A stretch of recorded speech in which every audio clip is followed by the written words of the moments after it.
नमस्कार दोस्तों, मेरा नाम है अनिरुद्ध और मैं आप सभी का वेलकम करता हूं इंडिया डिकोडेड पर। दोस्तों, जैसा हमने कहा था कि वेनेजुला की कहानी अभी केवल शुरू हुई है, बिल्कुल वैसा ही हो रहा है। सबसे पहले तो डोनाल्ड ट्रंप ने in a very very major announcement, आज जब मैं मॉर्निंग में उठा तो देखा उन्होंने ऐलान कर दिया है कि अब वो वेनेजुला के एक्टिंग प्रेसिडेंट बन चुके हैं। आप यहाँ पे देख सकते हैं जगह जगह पे इसको कवर किया गया है और उनका जो सोशल मीडिया प्लेटफॉर्म है ट्रुथ सोशल, वहाँ पर जाकर के उन्होंने ये वाली फ़ोटो को भी पोस्ट किया है, जहाँ पे नीचे तो मेंशन्ड है कि वो प्रेसिडेंट ऑफ यूनाइटेड स्टेट्स हैं, लेकिन ऊपर मेंशन्ड है that he is the acting president of Venezuela. खैर, ये सब थोड़ी सी थिएट्रिक्स हैं।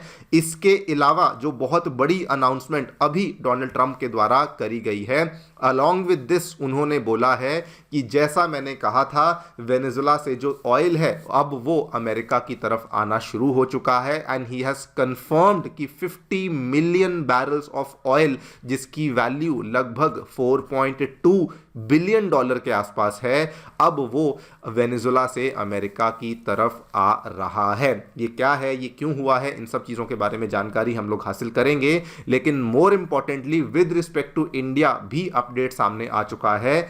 अमेरिका के प्रशासन के द्वारा अब ये बोल दिया गया है दैट इंडिया भी इस वेनेजुलन ऑयल को परचेज कर सकता है। उन्होंने क्लियर कट ये नहीं बोला कि इंडिया जो वेनेजुला का ऑयल है वो अमेरिका से खरीदेगा या फिर डायरेक्टली वेनेजुला से खरीदेगा, इसकी जानकारी अभी तक सामने नहीं आई है। But yes, they have said कि इंडिया की जो रिफाइनरीज हैं, इंडिया के जो रिफाइनर्स हैं, स्पेसिफिकली रिलायंस एनर्जी जो है, वो अब आगे चल कर के वेनेजुलन ऑयल को परचेज कर सकती है। आप यहाँ पे देख सकते हैं new oil option for India.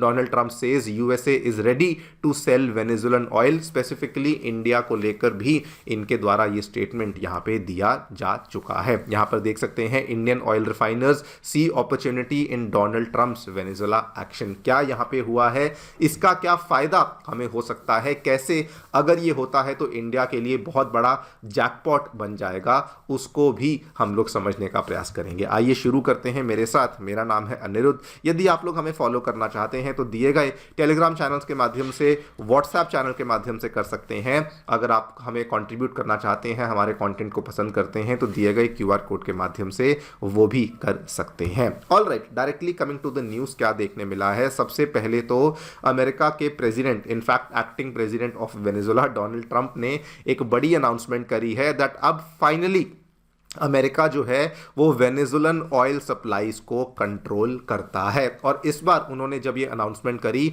तो केवल वैसी वाली अनाउंसमेंट नहीं जैसे पिछली बार किया था कि हम अब से कंट्रोल करेंगे इकोनॉमी को, जी नहीं, इस बार इन्होंने नंबर्स के साथ बताया कि 50 मिलियन बैरल्स ऑफ ऑयल है जो कि वेनेजुला से अब अमेरिका की तरफ आ रहा है, जिसकी वैल्यू अप्रॉक्सीमेटली 4.2 बिलियन डॉलर्स की देखने को मिलती है। साथ में उन्होंने कंफर्मेशन दी कि वेनेजुलन ऑयल का जितना भी सेल है it would now be controlled by the American government indefinitely, और अमेरिका के द्वारा एक कंट्रोल्ड फ्रेमवर्क के तहत इस ऑयल की सेल को कैरी आउट किया जाएगा। वेनेजुला का इसमें किसी प्रकार का कोई रोल नहीं होने वाला है। इंपॉर्टेंट टू नोट, ये दोस्तों बहुत बड़ा जियोपॉलिटिकल शिफ्ट है जो कि यहाँ पर हम लोग विटनेस कर रहे हैं, बिकॉज अमेरिका केवल वेनेजुलन ऑयल की प्रोडक्शन और सेल्स को यहाँ पर एक तरीके से टेक ओवर नहीं कर रहा, बल्कि ये जियोपॉलिटिकली बहुत बड़ा शिफ्ट होने वाला है। बिकॉज नंबर वन,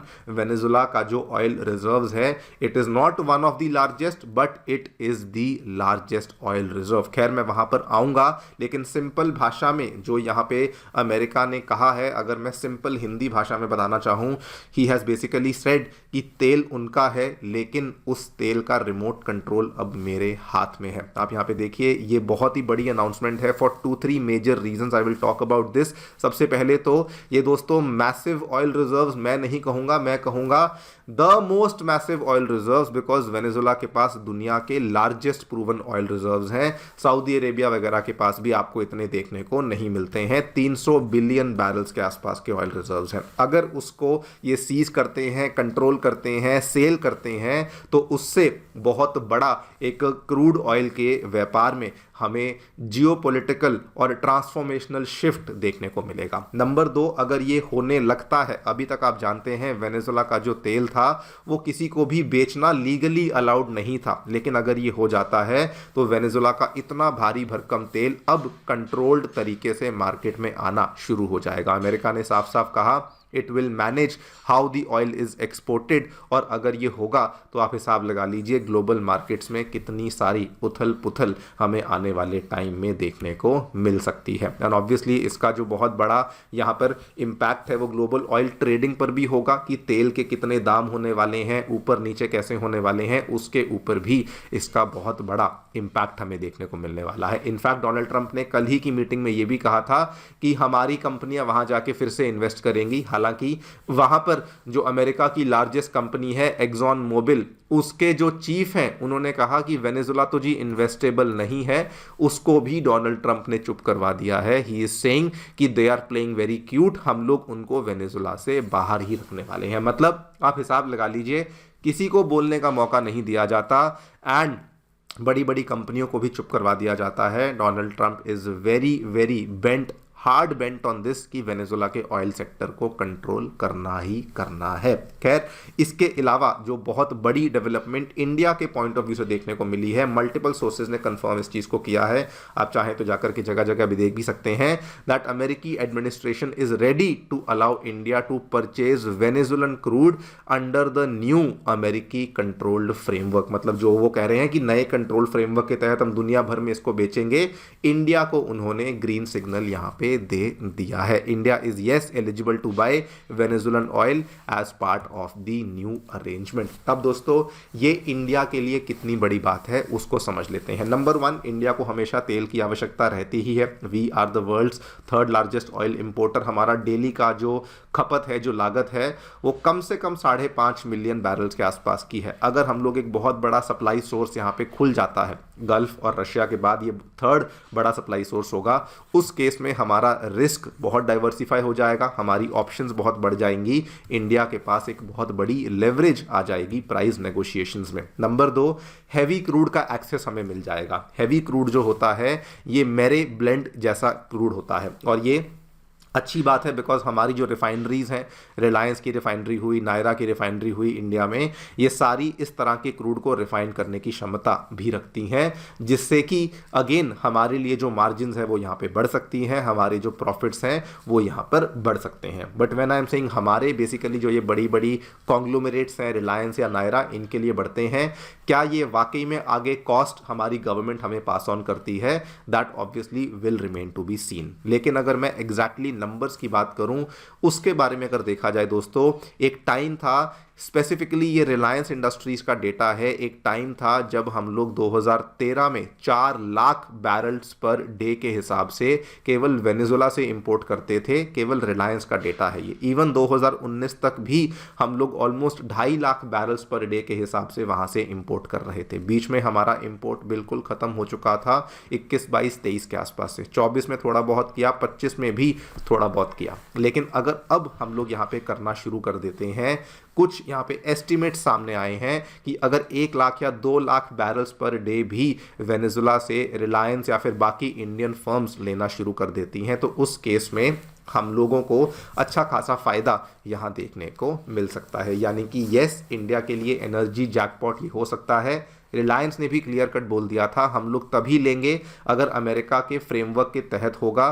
तो यस, ये हमारे लिए एक बड़ी गेम यहाँ पर साबित हो सकती है। वैसे स्टार्टिंग में अमेरिका ने बोल तो दिया कि हम लोग कंट्रोल करेंगे, हम लोग इसको बेचेंगे, सब कुछ हम मैनेज करेंगे, लेकिन लेट मी टेल यू, ये इतना आसान नहीं होने वाला है। कल ही मैंने इसको लेके कवरेज करी थी कि इवन दो वो ऐलान तो कर रहे हैं, लेकिन अभी भी भारी तरीके से कई सारे ऑयल टैंकर्स हैं जो कि अमेरिका को डिफाई कर रहे हैं। एग्जैक्ट आपको दिखाऊं, ये सैटेलाइट इमेजेस सामने आई थी, इसमें कई सारे एफ्रामैक्स टैंकर्स हैं, कई सारे सुएज मैक्स टैंकर्स हैं जो कि अभी भी वेनेजुला से कच्चे तेल को भरते हैं, वहाँ से निकल जाते हैं और सेल अभी भी जारी वहाँ पे चल रही है। और इसमें जो कल की इमेजेस सामने आई थी, एक दिन में कम से कम 9.5 मिलियन बैरल के आसपास का ऑयल है जो कि यहाँ पे निकल चुका है। ये एस्टिमेट काफ़ी मैथमेटिकली इसको निकाला गया है। आप चाहें तो इसको वीडियो पॉज करके देख सकते हैं। I have explained this, but yes, आप हिसाब लगा लीजिए, कह तो वो रहे हैं but it will not be so easy. और इस चीज़ की कवरेज जगह जगह पे आपको देखने को मिल रही है। खैर देखते हैं क्या होता है। नेवरदलेस अगर इंडिया के लिए यहाँ पर ये वाला एक ऑप्शन, एक ऑल्टरनेटिव खुल जाता है, अनडाउटेडली इंडिया के लिए ये एक जैकपॉट ही साबित होने वाला है। आप लोग जो भी सोचते हैं मुझे बताएं कमेंट सेक्शन में। मेरी तरफ से इतना ही। Thank you so much for listening. Stay tuned and stay safe.